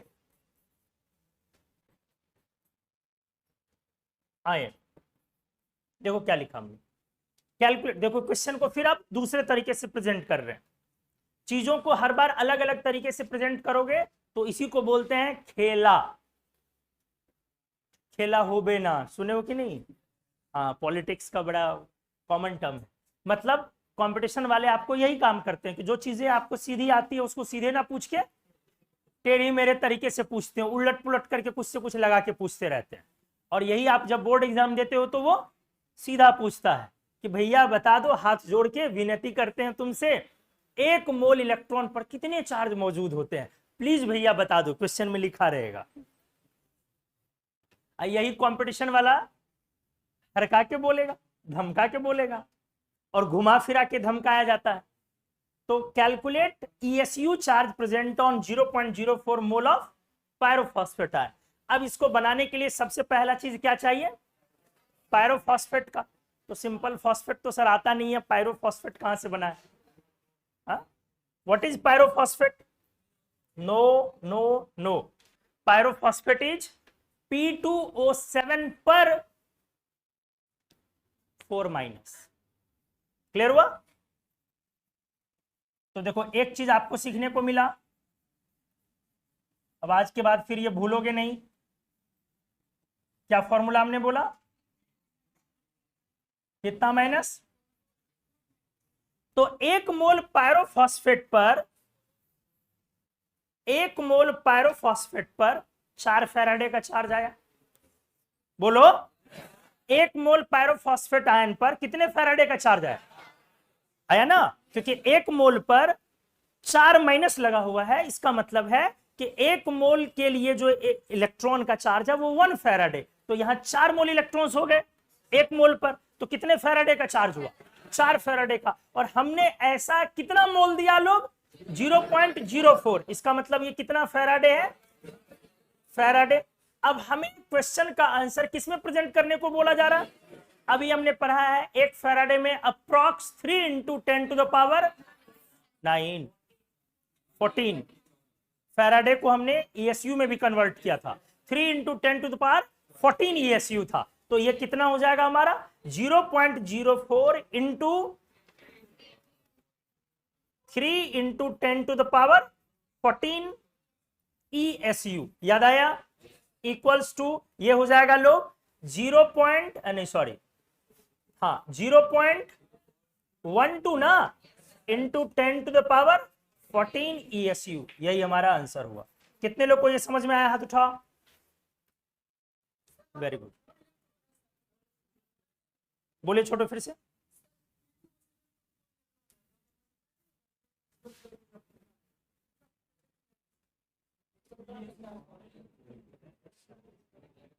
अच्छा, मल्टीप्लाई नहीं किए हो, 1 मोल का कर दिए हो।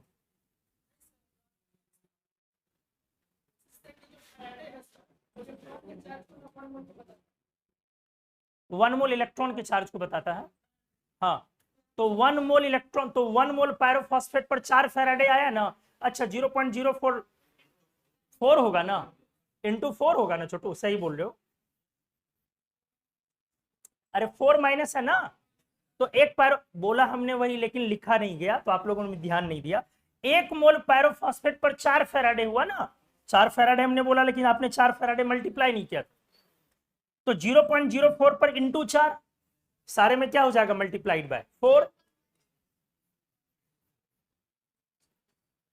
सब में 4 मल्टीप्लाई करो,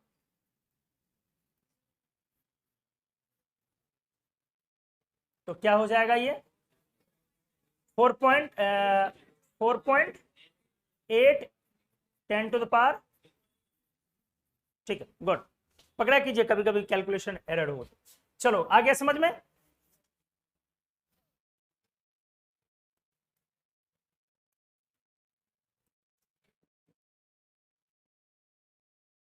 मान लो अगर क्वेश्चन ये दिया जा रहा है,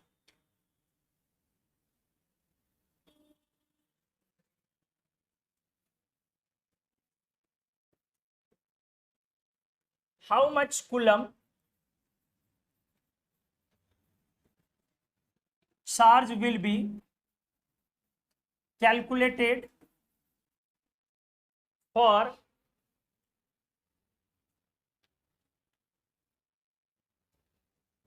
4 gram of alpha particles।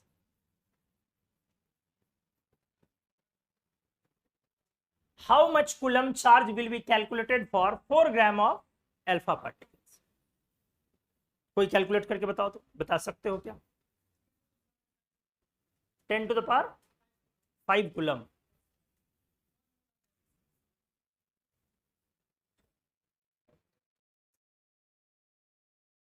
Nine 10 से आप क्वेश्चन को सॉल्व कर सकते हैं। दिमाग लगाओ, पेन लगाने की जरूरत ही नहीं है। कितना बोले छोटू? 10 टू द पावर 5 कूलम।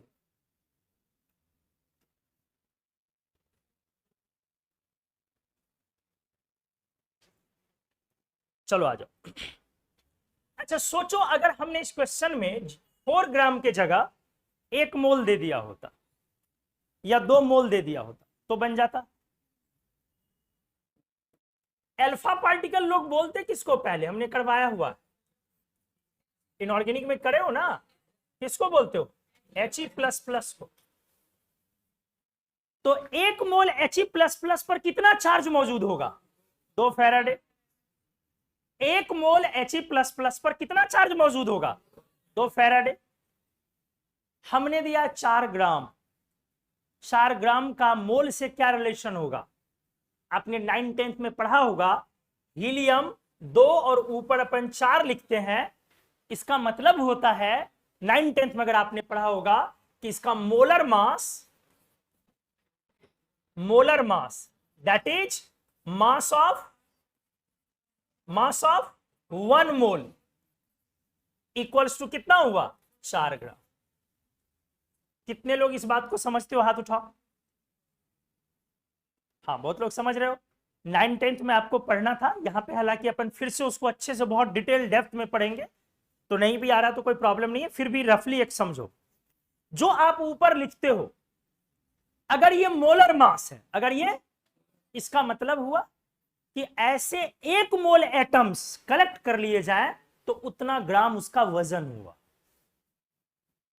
ठीक है, इसका मतलब है 4 ग्राम वजन हुआ। कितने मोल अल्फा पार्टिकल का? 1 मोल का। अगर आप लिखते हो O16, इसका क्या मतलब हुआ बेटा? 1 मोल ऑक्सीजन एटम का वजन तौलने पर कितना आएगा? 16 ग्राम, 16 ग्राम। क्लियर हुआ? अच्छे से क्लियर हुआ। अगर आप लिखते हो C12 12, क्या मतलब हुआ? 1 mole carbon atom weighing, 1 mole of carbon atom weighing कितना? 12 ग्राम। तो हमने सीधा 4 ग्राम दिया, और आपको पता होता है कि अल्फा में ऊपर क्या होता है? 4। इसका मतलब 4 ग्राम में कितने मोल आएंगे? कितने मोल आएंगे? और 1 मोल अल्फा पर जो चार्ज मौजूद होगा वो क्या होगा? 2 फैराडे। तो मोलर मास हमारा 4 ग्राम हो गया। दैट्स सो हमारा आंसर क्या हो जाएगा? बोलो। 1 मोल 2 फैराडे ना। कितने लोग को आ गया समझ में? हाथ उठाओ। गुड। ये फैराडे में हुआ, लेकिन आंसर को किस में प्रेजेंट करना है? कूलम में ना। तो चलो आ जाओ। 2 इंटू, आ गया ना, ये हमारा आंसर। तो अगर ऑप्शन में मान लो 2 फैराडे भी मौजूद हो, समझ रहे हो, और ऑप्शन में 6 into 10 to the power 14 ESU भी मौजूद हो, और ऑप्शन में 2 इंटू 96,500 कूलम भी मौजूद हो, तो आंसर क्या होगा? समझ में आया? समझे? या इसके ऑप्शन को ऐसे बना देगा, आपको क्वेश्चन को देखो, या तो ऐसे बना देगा 2, या बना देगा 6 इंटू 10⁻14, या बना देगा 96,500, या बना देगा 2 इंटू 96,500, या ऐसे लिख लो 2 इंटू 10⁵। छोटू 10⁵ तो नहीं होगा ना, 2 मिस कर गया। अगर ये रहेगा तो ऑलरेडी क्वेश्चन में क्या लिखा हुआ, कुलम, तो यूनिट देने की इसमें कोई जरूरत, तो इसका आंसर क्या आ जाएगा डायरेक्टली। क्वेश्चन में ऑलरेडी क्या प्रेजेंट है, दिया हुआ हाउ मच कुलम, तो ऑप्शन में कुलम देने की जरूरत, तो ये वाला वैल्यू फैराडे वाला वैल्यू था, ये वाला वैल्यू ESU वाला वैल्यू है, ये कोई वैल्यू है ही नहीं, और ये वाला कौन सा वैल्यू है, कुलम वाली वैल्यू। क्लियर हो गया अच्छे से? ठीक है, जल्दी से एक और क्वेश्चन को अच्छे से देख लो।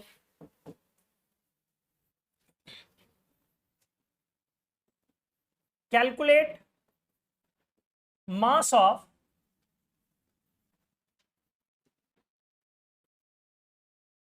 One mole of electron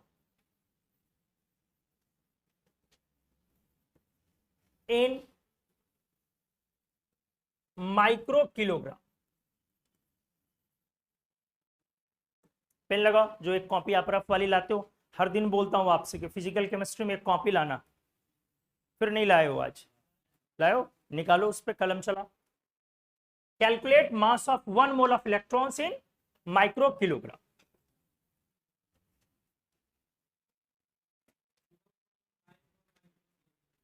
zero 0.54 micro kg. Good.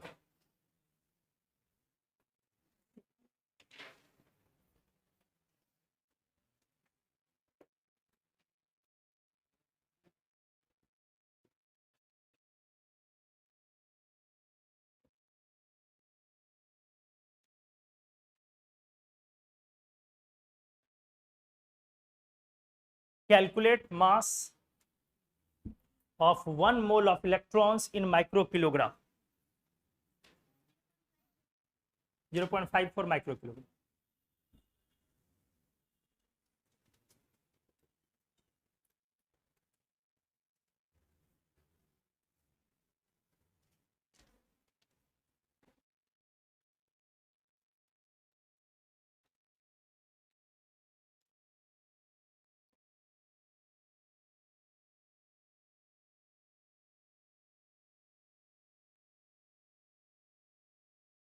और किसी का 50 माइक्रो किलोग्राम में छोटू आंसर करना आपको, क्वेश्चन ही है माइक्रो किलोग्राम में बताना।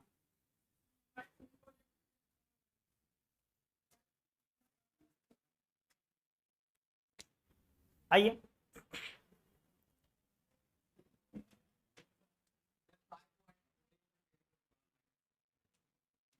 किलोग्राम में आंसर ही नहीं करना, तो 5.4 इंटू -8 माइक्रो किलोग्राम। आ जाओ, देखो क्वेश्चन कैसे सॉल्व हो रहा है, बहुत सिंपल है। हमने मास पूछा है किसका, 1 मोल इलेक्ट्रॉन। आपको 1 इलेक्ट्रॉन का मास क्या लोग पता है, तो आप 1 मोल के लिए एवोगाड्रो नंबर से मल्टीप्लाई कर दो, सिंपल है। 1 मोल का इलेक्ट्रॉन मास कितना होता है, गुड। तो mass of electron, each electron, this one is mass of each electron equals to 9.1 into 10 to the power minus, therefore mass of 1 mole of, इतना सिंपल छोटू अगर नहीं बनाओगे तो कैसे काम चलेगा। 1 mole of electrons equals to 9.1 into 10 to the power minus 31 kilogram, और इस वैल्यू को आप मल्टीप्लाई करोगे किससे, 6.02 इंटू 10 टू द पावर 23 से। अब देखो ये 9 ले लो और ये 6 ले लो, कितना आया 54, तो 54 आया ये वैल्यू, तो 54 into 10 to the power -8 kilogram ना, ये कैपिटल या स्मॉल, कैपिटल, और जी स्मॉल। क्लियर हो गया? 9 × 6 कर लिया हमने रफ स्केच पर, चलो हमेशा, ठीक है। तो 10⁻⁸। अब इसे हमें बदलना है किसमें? माइक्रो में। तो किलोग्राम को पहले ग्राम में करो, फिर माइक्रो में कन्वर्ट कर लेना। तो जब आप 1 किलोग्राम है तो इक्वल्स टू 10⁻³ ग्राम बोलोगे, अब आपको इसको माइक्रो में कन्वर्ट करना, तो क्या करोगे? 10⁻⁶ से मल्टीप्लाई कर दोगे? नहीं ना, सब गड़बड़ हो जाएगा। माइक्रो में बदलना है इसको। तो आप सोचो 1 ग्राम 10⁻⁶ ग्राम इक्वल्स टू 1 माइक्रोग्राम। 10⁻⁶ को ना माइक्रो बोलते हो, तो 10⁻⁶ को हमने माइक्रो लिख दिया, ग्राम ग्राम है दोनों तरफ। तो 1 ग्राम में कितना माइक्रोग्राम हो गया? 10⁻⁶। तो यहां पे 10⁻⁹ माइक्रोग्राम हो गया। माइक्रो को म्यू से लिखते हो, ये फिर से देख लो, कोई कंफ्यूजन वाला क्वेश्चन ही नहीं है। माइक्रो का इक्वल मतलब होता है 10⁻⁶। तो अगर आपको 1 ग्राम 1 माइक्रोग्राम बोलना है, इसका मतलब हुआ 10⁻⁶ ग्राम। अगर आपको 1 माइक्रोग्राम बोलना है तो 10⁻⁶ ग्राम। तो आपको यहां पर 10⁻³ ग्राम है, तो 1 ग्राम इक्वल्स टू 1/10⁻⁶ माइक्रोग्राम या 10⁻⁶ माइक्रोग्राम। तो यहां पर 10⁻³ और 6 मल्टीप्लाई हो गया, तो 10⁻⁹ माइक्रोग्राम। अगर ये कन्वर्ट आप नहीं कर पाए तो बेकार पढ़ रहे हो फिर। तो अब यहां पर अल्टीमेटली क्या लगा दोगे लोग? 54 × 10⁻, पहले इसको -8 × 10⁻³ किसमें कन्वर्ट किया? अब इंटू 10⁻⁶, अब किसमें कन्वर्ट हुआ? माइक्रोग्राम। तो फाइनली अपना आंसर क्या हो गया लोग? 54 इंटू ये देखो 9 और -8 तो 1। अच्छा, माइक्रो किलोग्राम बोला था ना, तो बेवजह का ये मल्टीप्लाई हो गया। कौन सा? ग्राम में बेकार का मल्टीप्लाई हो गया ना, तो ये हटा दो। तो किसको हटा दिया जाए? ये ना टर्म। चलो फिर से लिख दिया, कोई दिक्कत। यहां पे क्या था? किलोग्राम इक्वल्स टू 54 × 10⁻⁻8 और इंटू 10⁻⁶ ना, माइक्रो किलोग्राम इक्वल्स टू तो 0.54 माइक्रो। तो आज से आप ये चीज याद रखेंगे। क्या याद रखोगे? Mass of 1 mole electrons, mass of equals to कितना लोग? 0.54 माइक्रो। ये आज से ये वैल्यू याद रखो, समझ गए? तो कुछ चीजें जो आपको याद रखनी थी, एएसयू और कूलम का रिलेशनशिप, कूलम फैराडे का relationship, mass of 1 mole of electrons, जो सब पॉइंट हमने घेर दिया है वो सब पॉइंट आज से याद रखेंगे। घर पर एक बार और कैलकुलेट करके लोग देख लोगे, या 2-4 क्वेश्चन जो भी हमने करवाया है सबको फिर से एक बार सॉल्व करके देखोगे। चलो इसको नोट करो, ये लिख चुके हो, यहां से लिखोगे ना। क्लियर हो गई चीजें? तो जो भी छोटे बड़े जो भी क्वेश्चंस कराए जाए, सारे क्वेश्चन को सेम डे घर पर जाकर के बनाएं खुद से। ये नहीं कि क्लास निकलने से पहले दोबारा अगले नेक्स्ट डे क्लास आने से पहले हम लोग 5 मिनट नोट्स पलट के देख लेते हैं, ये प्रोसेस में ना जाए। हर दिन जो भी क्वेश्चंस कराए जाए, 5, 6, 7 छोटे बड़े बहुत बड़े जो भी हो, सबको घर पर जाके बेटा डेली एक बार सॉल्व किया करो। और सॉल्व करने का प्रोसेस है, क्वेश्चन लिख लो, अपनी जो दूसरी वाली प्रैक्टिस कॉपी है, और नीचे आंसर सॉल्यूशन कुछ नहीं रहना चाहिए, और उसको बना लो। फिर उसके बाद आप अपनी कॉपी से मैच कर लो उसको। अभी से अगर ध्यान दोगे चीजों को सही से, तो आप सब्जेक्ट को अपने ग्रिप में ले सकते हो। बाद में जब ये नींद टूटेगी तो कुछ नहीं होगा, सब गायब। चलो नोट कर लो, अगली क्लास में इसको करते हैं।